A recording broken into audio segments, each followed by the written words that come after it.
All right. Welcome back to another edition of the Excuse Me Brother podcast show.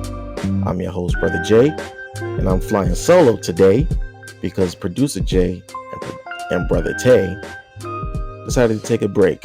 And guess what? They deserve it. These two men have been holding it down for the longest. They went an entire summer without me. To their credit, they did a damn good job. So you know what? I decided to take a break this week. Well, I decided to give them a break this week. Producer Jay is a father. He's a soon-to-be husband. Congratulations to you on that. And Brother Tay works at the uttermost parts of the city, so it's a lot on them. It's a lot on them. So they deserve this break. And I think I can do good enough on my own to hold it down just for this 1 week, y'all. Just for this 1 week. What are we getting into today? Well, if you haven't been noticing, if you've been under a rock for the past month now, these brothers are kind of making a little bit of headways in the news right now. I'm talking about Kyrie Irving and Kanye West. We already talked about Kanye. I can go listen to the episode on that. But then Kyrie Irving popped up. Kyrie Irving, star talent for the Brooklyn Nets, NBA star, NBA superstar. I don't believe he's one of the top 75 players of all time, but nonetheless, Kyrie Irving has been making headways in the news for posting what seemed to be a link to a supposed or alleged anti-Semitic documentary on his Twitter account. Kyrie Irving was suspended by the Nets for 5 games minimum, and has received a host of backlash from the people, namely the Jewish community and a lot of his contemporaries and a lot of his the people that came before him in the NBA. They have condemned him for posting the link to the documentary Hebrews to Negroes, Wake Up Black America from Amazon. Now, the interesting thing about this whole situation is that you're seeing a parallel or a dichotomy of different ways that this information is being disseminated. You have Kanye's way of doing it, and you have Kyrie's way of doing it. Now, like I said, during the Kanye controversy, Kanye West is, to me, if I'm the face of a movement, or if I'm a harbinger or the starter of something that's going to ruffle feathers, I don't want Kanye West being the spokesperson. I don't want him as my mascot. Why? Because Kanye is, how can I say this? Kanye is, he's enigmatic. That's number one. I'll say that. Kanye is an enigma. You don't know what you're going to get from him. One day he's going to be all right. Next day he's going to be off the walls. One day he's going to sound coherent and well put together. Next thing you know, he's going to say something like, I'm about to go DEFCON 3 on Jewish people. Now, you can't defend that kind of behavior. And remember, during that Kanye episode, Brother Tay had mentioned that we have to stop supporting his antics. And I'm inclined to agree to an extent. You can't support unchecked behavior. You can't support someone saying things like, I'm about to go DEFCON 3 on Jewish people. You can't say things like that and expect people to hear anything that you say afterwards. It's just not going to work. It's just not going to work. Okay? Because that sounds like a threat. And it does, and the problem is, it sounds like a vague threat. Does that mean that you're about to go start killing Jewish people? What does that mean? What does that mean, Kanye? Why would you say something like that? Now, if you want to say something like, I'm about to expose something that a lot of people don't know, that's one thing. If you say, look, I have information that people are not privy to, that's another thing. But to say, I'm about to go DEFCON 3 on Jewish people, bro, I can't get behind that, bro. I'm sorry. I can't do it. No.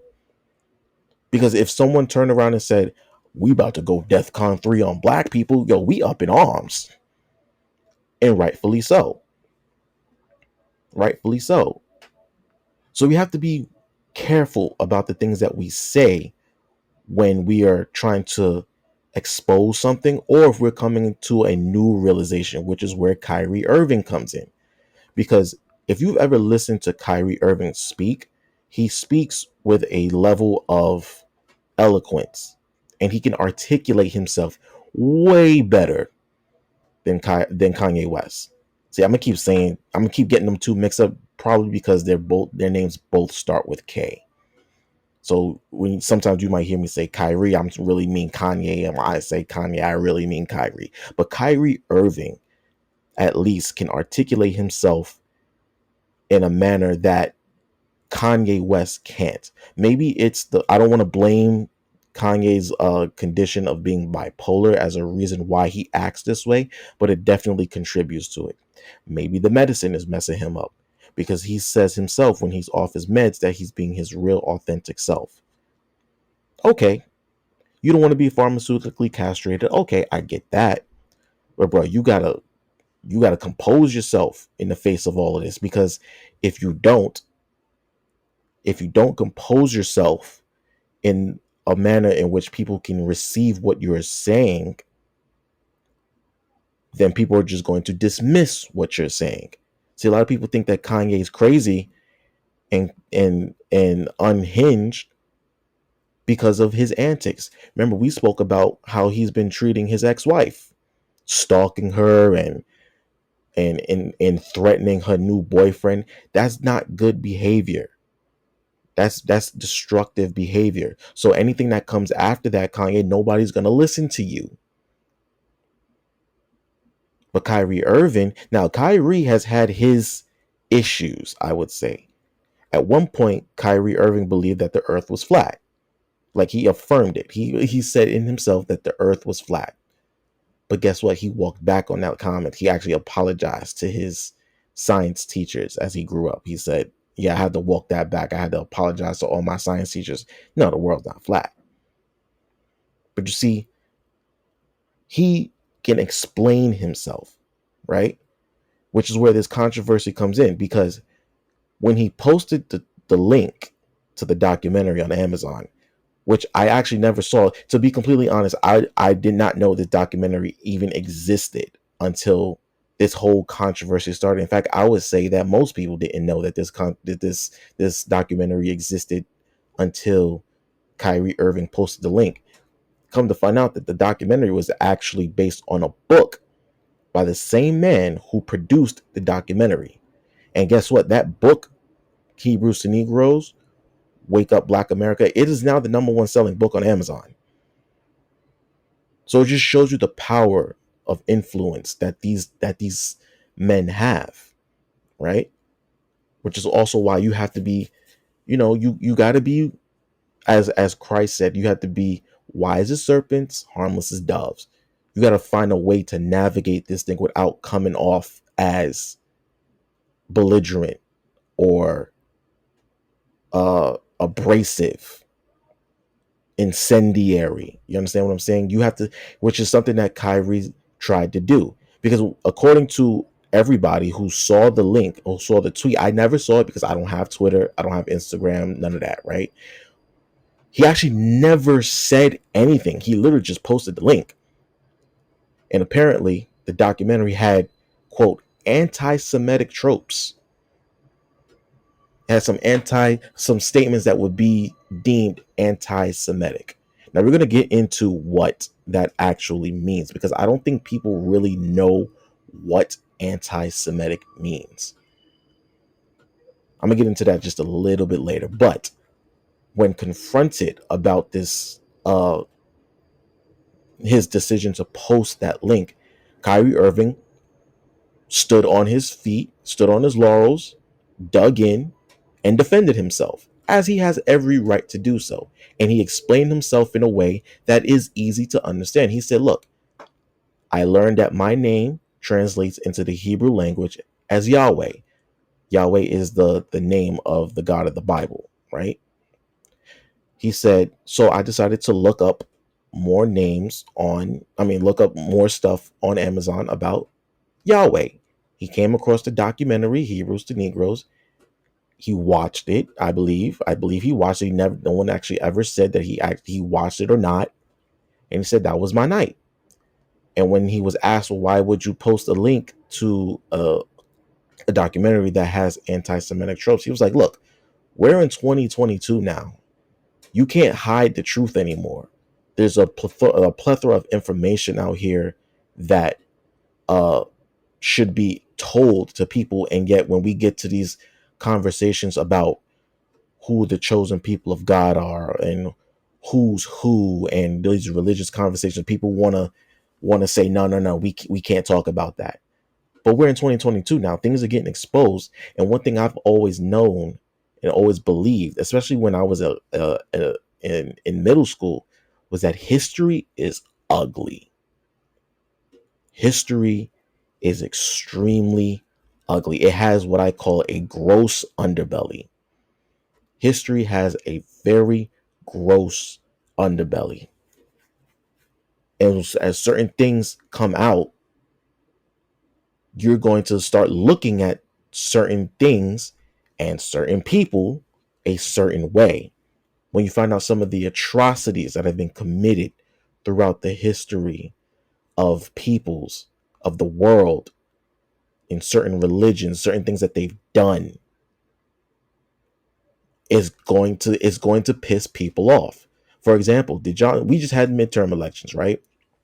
Did you know that I believe it's only 3 states have voted to abolish slavery out of their constitutions? Only four. Only 4 states have recently voted to take slavery out of their state constitution as a form of punishment. Right? Let me look up those 4 states. Yeah, those 4 states, but not Louisiana. It says 4 states have voted to remove language from their state constitutions that says slavery is legal as criminal punishment. Those 4 states are Alabama, Oregon, Tennessee, and Vermont. Voted on Tuesday to remove exemptions allowing slavery or involuntary servitude from their state constitutions in an effort to ban slavery entirely. Ladies and gentlemen, did any of you know that slavery was still in their constitutions? No, nobody knew that. You would think that the 13th Amendment was just the be all end all. No, no. Now, as I said before, history has a gross underbelly. So back to the Kyrie Irving thing, when he dug in and said, look, I take responsibility for whatever effect this documentary may have posed, but I'm standing on it. I'm not mad. But he said, I'm not going to apologize for what I posted, essentially. That's essentially what he said. I'm not apologizing for what I posted. Look, I understand it may be harmful to some, but hey, I'm willing to live with that because the truth matters more, right? So when Kyrie talked about, when he was pressed about it again the second time before he was suspended by the team, he said, hey, look, where were y'all asking all these questions when I was told that my people are less than nothing? Where were y'all when, I found out that 300 million of my ancestors are buried here in America? Where were y'all at? So y'all want to talk about me being, quote, anti-Semitic when y'all don't want to address what's been going on over here. You see, Kyrie has always claimed that he embraces all walks of life. And he said that. He said, you look on all my platforms, I embrace all walks of life, whether you're white, black, gay, straight, Jewish, Muslim, whatever. I don't have a hateful bone in my body. But yet they kept trying to push this label of anti-Semitic on him. And he said, no, I reject whatever label you put on me because I have a whole army around me. You're not going to bully me um, into accepting something that I'm not, because I'm not anti-Semitic. I embrace everybody. I talk to everybody. I try to help everybody. I try to come to a new learning of understanding. And he called himself a beacon of light. Why? Because he believed that he's honestly telling people something that they should know. Remember, I go back to what he said during the first press conference. He said, when we get into these conversations about religion and, who's who are the chosen people of God, everybody wants to hush the conversation. Like, no, we're not going to do that no more. We're not going to do it anymore because we're in the most advanced time in human history, and y'all still trying to hide information from people. That doesn't make any sense. Why are we going to do that? Why are we doing that? It's not right to hide information from people that might be valuable to them. You can't be the harbingers of information and the gatekeepers of information that might be helpful to some. Because guess what? There's always been a question of the identity of the black man and black woman in America. There's always been that. The hell, there's even conversations amongst us as black people about who we are. Some people believe that we're ancient Egyptians. Some people believe that we are Nubians. Some people believe that we are just Africans. Some people believe, you ever heard of the Asiatic black man? You've heard these things before. You've also heard that we are the descendants of the 12 tribes of the nation of Israel, which is where Kanye and Kyrie are going. See, I know y'all have seen this on the street before, where we say, oh, the black man is the real Jew. The black man is the real Jew. This information is not new. This type of stuff has been out since, I think, the 80s. Going back even further than that, it became mainstream in the 90s. See, I know these people.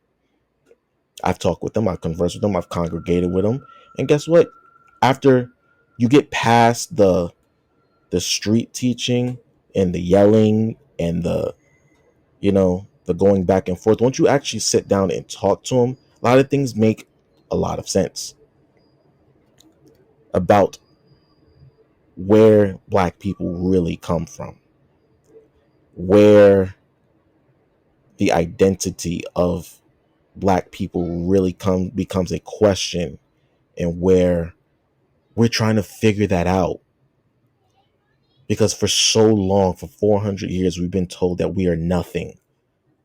We've been called by so many different names: Negro, Jigaboo, Coon, Nigga, African American, colored people.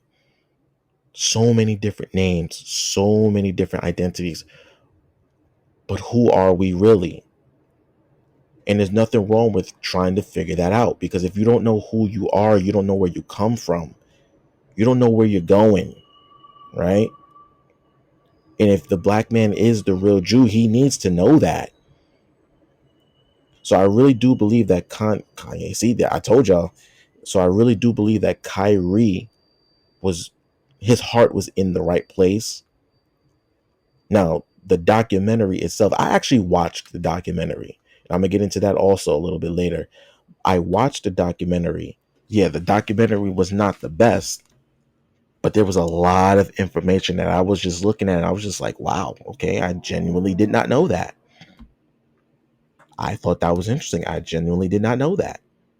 Oh, that's information. Like, the brother brought out a lot of information. Like I said, I'm going to go a little deeper into the documentary a little later, but still, nonetheless, Kyrie Irving, his heart was in the right place, I believe. Now, but yet he still got that label of anti-Semitic thrown at him. Kanye West got that label anti-Semitic thrown at him.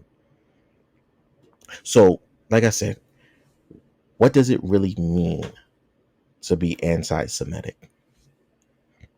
The truth act of it might actually shock you, because when you talk about labels that are attached to hatred, right? When you call someone anti-Semitic, or you call someone racist, right? Or you call someone a fascist, or you call someone a Nazi, right? When you say certain things like that, when you put these labels on people, these are damning labels. But do we often really know what they actually mean?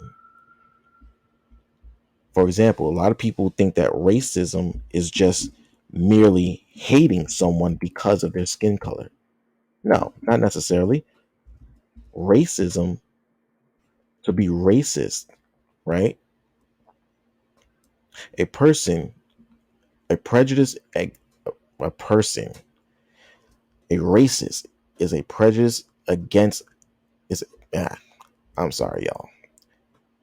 The adjective of racist, right? Prejudice against or antagonistic toward a person or people on the basis of their membership in a particular racial or ethnic group, typically one that is a minority or marginalized, right? Now there's a noun. A person who is prejudiced against or antagonistic toward people on the basis of their membership in a particular racial or ethnic group, typically one that is marginalized or a minority, right? Then we talk about racism, right? Racism is the process by which systems and policies, actions, and attitudes create inequitable opportunities and outcomes for people based on race, right? So, racism, we talk about racism, right? When you throw that term racist out there just because they don't particularly like someone, but to practice racism, you got to actually enforce that ideology that, hey, these people are less than us, so therefore we're going to treat them a certain way, we're going to hold them back, we're going to marginalize these people because of who they are. Now, black people, we know racism. When you talk about fascism, right, that term got thrown around a lot when Donald Trump was president, right? That term fascism got thrown around a lot. Fascism is a political system headed by a dictator in which the government controls business and labor, and opposition is not permitted. Now, if you really think about Donald Trump's presidency, right, there were moments where you can honestly be like, yo, this man is out of his mind. And anyone who spoke against him got what? Either thrown in prison or silenced in a way, right? So can we really say that it was a fascist ideology, a fascist government? No. Why? Because he was voted in. Fascism is a Here's another definition of fascism. Fascism is a far-right, authoritarian, ultra-nationalist political ideology and movement characterized by a dictatorial leader, centralized autocracy, militarism, forcible suspension of opposition, and give me 1 second, it's loading.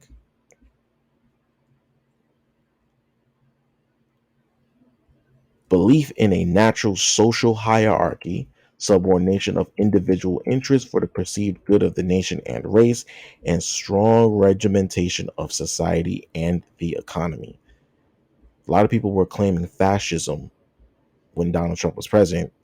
They really don't know what fascism is. Nazi Germany, that was fascism. That was fascism. If you Mussolini in Italy, right? Benito Mussolini, who was the leader of the National Fascist Party in Italy, that was fascism. Now, of course, these things aren't always in a vacuum.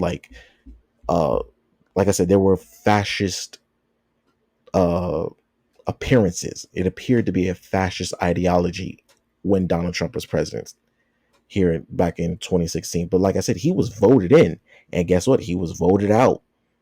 Fascist governments, you don't vote people in; they just take control.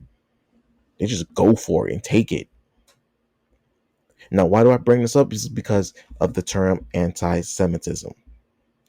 We hear that word get thrown around all the time when you really, I don't think a lot of people actually know what anti-Semitism really means.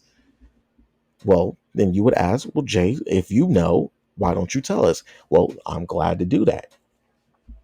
The term anti-Semitism really is a new term, right? The sentiment, the behavior has been around for a while, but the term itself is new. And in reality is really just a working definition. There's no real definition for anti-Semitism. I'm gonna explain in a second. Hold on. Anti-Semitism, right? Working definition. First of all, if anybody knows what a working definition is, right? A working definition is a non-legally binding statement, meaning they don't really have a set definition. Like how I read the definition of racism, and fascism earlier, those are widely accepted and those are stamped as this is what the definition is. The definition of anti-Semitism is actually just relatively new. They're still trying to figure out what exactly it means. It says a working definition of anti-Semitism is a non-legally binding statement on what anti-Semitism is, which was adopted by the IHRA plenary in Bucharest, Romania on May 26, 2016. The statement reads, anti-Semitism is a certain perception of Jews which may be expressed as hatred towards Jews. So then why not just call it anti-Jewish or anti-Jewish, right? Why the term anti-Semitism? See, this is what I'm talking about. When you go into what these words actually mean, what these words really mean, it might shock you just a little bit. So let's break down the word anti-Semitism. We're going to get into the etymology of the word anti-Semitism, right? Anti-Semitism. First of all, it's actually kind of a mislabel, because the term should be anti-Shemitic. Anti-Shemitic. If you're anti-Semitic, it should really be anti-Shemitic. Why? Because the prefix of the word anti obviously means against, and then Semitic, right? The term is properly pronounced Shemitic. Why? Because if any of you have read your Bibles, you don't have to be a supreme biblical scholar to know this, but if you've been to church in your life, or if you've just read the Bible on your own, you would know the story of Noah's Ark. Now, in Noah's Ark, we all know that God had commanded him to build a giant boat because he was going to flood the earth, and he was supposed to take a set of unclean animals and clean animals, and then his sons, and their wives, and his wife were supposed to lock themselves in. It rained for 40 days and 40 nights. The earth was flooded, and everybody who wasn't on that boat was killed, basically, right? Now, of those 8 people that lived through the flood, one of them was named Shem, his son, Noah's son. No, the son, Shem, the son of Noah, right? He was, I believed, the middle child of Shem, Ham, and Japheth, right? And this is where religion and history kind of dropped the ball just a little bit, because a lot of people believe that the Bible is just, a fairy tale and doesn't add up to history. It doesn't make any sense, that it's just a bunch of hoo-ha and not real. And again, I blame the church for this, because they've separated the anthropology of it all from from the book. It's all about mysticism and spirituality and achieving something higher when they don't make it real to people. Because guess what? Everybody on the earth today, if you believe in what the Bible says, everybody on the earth today is a descendant of either Shem, Ham, or Japheth. See, now it appears a little bit more real to you. Everyone today is a descendant of the people who lived in the flood. And if you look at ancient cultures, a lot of them, most of them, have a story that goes back to the flood. The Egyptians had one, the Akkadians had one. That's where you get the Gilgamesh epic from, right? They all tell a story. All these ancient cultures, even in Far East China, they all have some story, an ancient story about the flood, about a deluge, if you will. And these descendants kept the story and passed it down onto their descendants today. They actually found Noah's Ark in Turkey. It's there. They found it, right? But like I said before, they don't tell you that these things happen. That this is a story that we all relate to because we are descendants of these people. And one of those people again was Shem.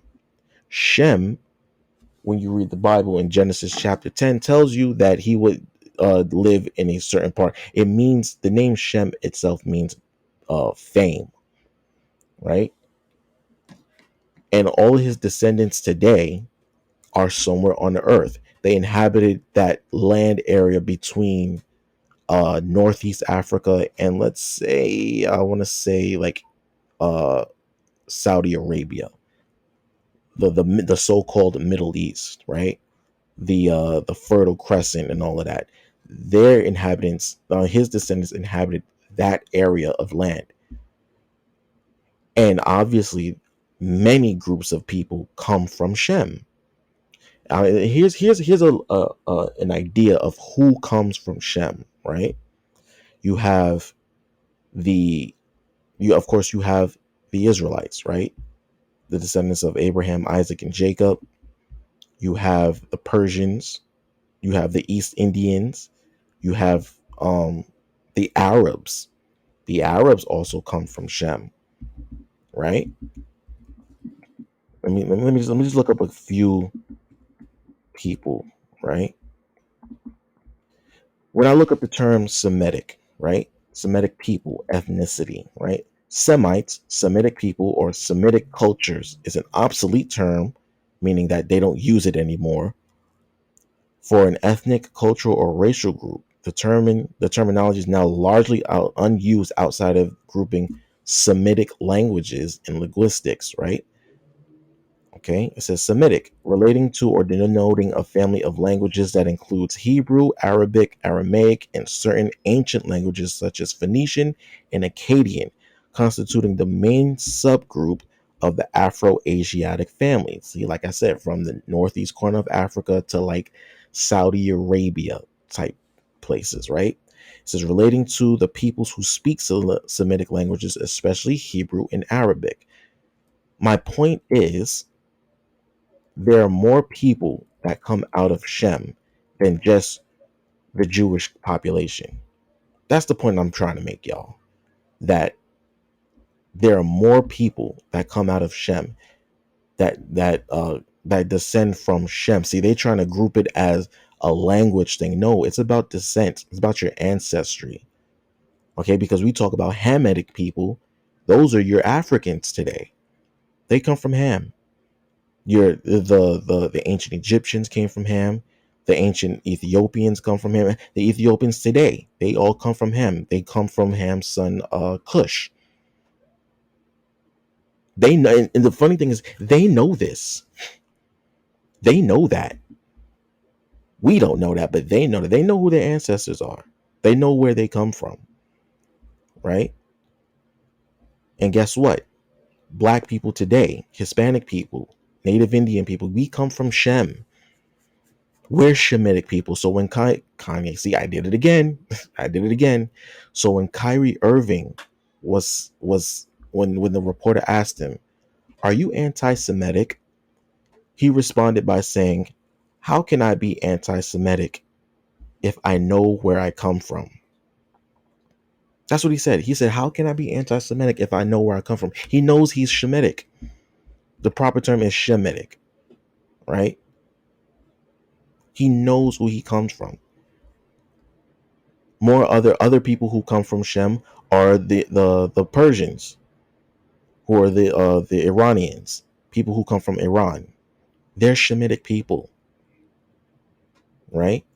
The European man, white people today, your regular average old white man, he, guess what? He comes from Shem too. All these people come from Shem. It's not just the Jewish people. So when you use that term anti-Semitic, are you talking about all Semitic people? Or are we just talking about this specific set of Semitic people? Which is why I say, listen, you got to be careful what labels you use on people. You got to be careful about what terms you label on people, because when you actually get into this about who the Israelites are, who the real Jews of the Bible are, you'll come to find out that it ain't just them curly haired people on Brooklyn with yarmulkes on. No, it ain't just them. It ain't them, right?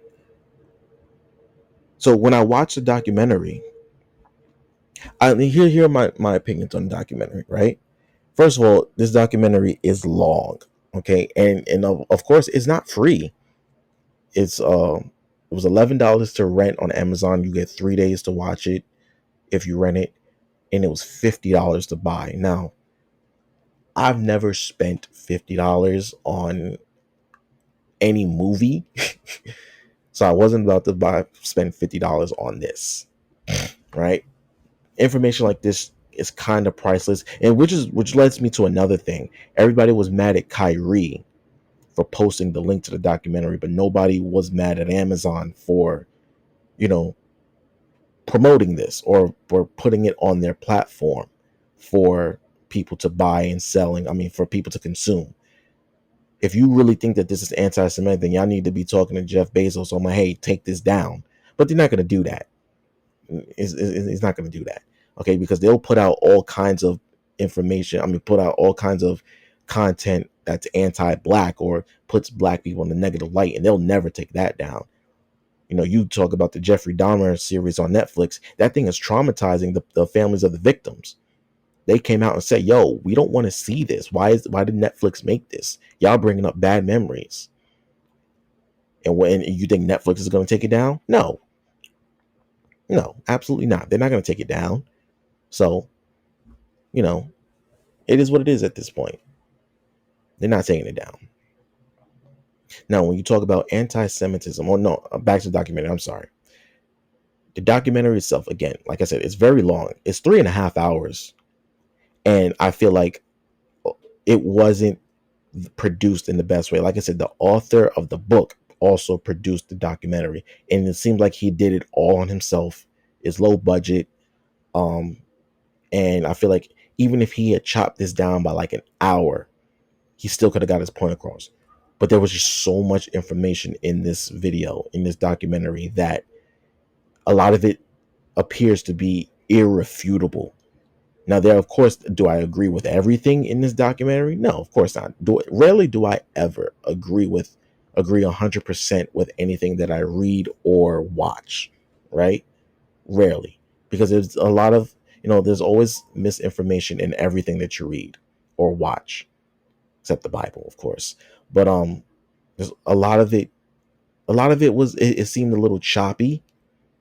A lot of it seemed like, he did this all on his own because he's the only one making statements. He didn't interview anybody. He didn't have professors on it. He didn't have any religious historians. He didn't have any archaeologists or anthropologists. It was just him doing a boatload of research and disseminating it. And like I said, a lot of the information that he brought out seemed very irrefutable. Like, he brought up a lot of the similarities between certain tribes in Africa in accordance with ancient Hebrew custom, like circumcision, language, certain words that were cognitive from their language to the Hebrew language, especially for the names of God and Christ and Jacob and uh, Israel itself, right? A lot of the customs and the traditions were direct parallels with what you read about in the Bible, in the Torah, right? A lot of these things were hard to ignore and hard to refute, especially when they came from first-hand sources or primary sources, I should say. When you do research, right? A primary source, well, y'all don't know. When you look up primary sources, that means they came directly from that person or that individual or that source. It's firsthand. It's firsthand. So a lot of the tribes and ethnic groups that he was comparing to ancient Hebrew custom, especially those in Africa and in the Americas, guess what? They knew themselves. They asserted themselves like, yeah, we know we come from Israel. We know that. In fact, I got several books here. One of them is called Lost Tribes and Promised Lands by Ronald Sanders, right? You can get this book on Amazon too. It's like maybe $40. Nah, it shouldn't be more than $40. But in it, during the conquisitions over here in America, right? What you'll find out is that the Native Americans greeted these Portuguese people speaking Hebrew, right? And they themselves knew that they were descendants of the 12 tribes of Israel. They knew that. They knew this. In fact, I'm gonna read a little excerpt for y'all, right? This is Lost Tribes in Promised Land by Ronald Sanders, chapter 30, right? A lost tribe discovered in New York. The first sentence says, in September 1644, a Portuguese Marano named Antonio de Montezinos arrived in Amsterdam after having lived for some years in South America and proceeded to tell the leaders of the recently established Jewish community there a story that caused them to think of him as a latter-day Eldad the Danite. All right. 2.5 years before, he told them while traveling in the wild mountains of Quito, he had heard some of his Indian guides remark that the natives of that country deserved all the suffering they had undergone at the hands of the Spaniards. I'm going to jump down just a little bit. It says, upon his return to Cartagena, the Judaizing Montesinos had found himself accused by the Inquisition and put in prison. Praying for salvation in his cell one day, he was reciting what was then by a standard formula among the New World Moranos. Blessed be the name of the Lord, who has not made me an idolater, a barbarian, excuse me, a Negro, an Indian. When suddenly he stopped, those Indians, he told himself, they are Hebrews. Pondering this thought incredulously and yet with growing conviction, he resolved it as if he ever was released, he would seek out the Indian Francisco and try to learn the truth. Okay, I'm gonna jump down just a little bit. No, I'm gonna just read on. Montezino's story, unclear as to the circumstances of his incarceration, is equally unclear as those of his release. He didn't know why he was in prison, and he didn't know why he was released. But released he was, and he immediately went to Francisco, revealing himself as a Jew. Montesinos proclaimed his conviction that Francisco's hidden people were of the same race as he. Would Francisco lead him to them? So I'm gonna jump down a little bit. He went down into this. He went on a journey with this man. It says, okay, when they actually got there, this is what happened. It says, waving a banner high in the air, the Indian guide was soon greeted by a puff of smoke far beyond the other bank of the river. In response to this signal, the two men waited. Eventually, a canoe appeared, bearing 3 men and a woman, and all of them Indians, to the place where Francisco and Montesinos was standing at the water's edge. The woman got off and spoke to Francisco in an Indian tongue that Montesinos could not understand, although he could perceive that he was being identified in the conversation. She then turned to her male companions to explain the situation. Upon hearing her words, they rose, went over to Montesinos, and, to his utter astonishment, said, this is the kicker, y'all, Shema Yisrael, Adonai Eloheinu, Adonai Ehud, which is, Hear, O Israel, the Lord our God, the Lord is one. They had recited in Hebrew the fundamental credo of Judaism, right? So these Native Americans greeted this man in Hebrew. In Hebrew. Native Americans over here on this side of the world in New York greeted this man in Hebrew. It gets more interesting. It gets more. It gets more interesting. Look, check this out. A brief conversation then ensued in their common ancestral tongue, according to Montesinos, whose fluency in it is almost as perplexing to the reader of his narrative as it that is of his three mysterious new companions. They told him that they were themselves of the tribe of Reuben, and that the tribe of Joseph lived on an island nearby. I'm going to read that again. They told him, these Indians, they told him that they were themselves of the tribe of Reuben, and that the tribe of Joseph lived on an island nearby. He's talking about the Puerto Ricans and the no, not the Puerto. Yeah, I think he's talking about the Puerto Ricans and the Cubans, right? Jump down a little further. It says Francisco told Montesinos all he knew about these people from his own traditions. His ancestors, or to their eternal shame, had indeed made war with them and persecuted them. Only the sorcerers of his tribe had perceived that they were a special people and had given warning that they should be left alone. Quote, the God of these children of Israel is the true God, they had said, and everything inscribed on their tablets is true. At the end of days, they will be lords of all the nations of the earth. One nation will come bringing many things to this land, and after we have all been provided for, these children of Israel will go forth from where they now are and reign over the whole earth as they once did. Now, let me ask y'all a question. With what I just read, is that anti-Semitic? Is that anti-Semitic? You tell me, is that anti-Semitic? That these Native Americans, these so-called Indians, right, as we call them, right, which is a misnomer, is that is them identifying themselves as Hebrews? Is that anti-Semitic? I got more. I got another one. I got another book for y'all. This is from the book Mysteries of the Mexican Pyramids by Peter Tompkins, right? Dimensional analysis in original drawings by Hugh Harston Jr. and historic illustrations from many sources, right? Mysteries of the Mexican Pyramids, right? I'm going to read this short little excerpt because the Aztecs knew that they themselves were Israelites. They knew it. They knew that they were Hebrews. They knew. Check this out. It says, these people have traditions regarding a great man. They told me that they had suffered many afflictions and persecutions from his countrymen. He gathered the multitude of his followers and persuaded them to flee from that persecution to a land where they could live in peace.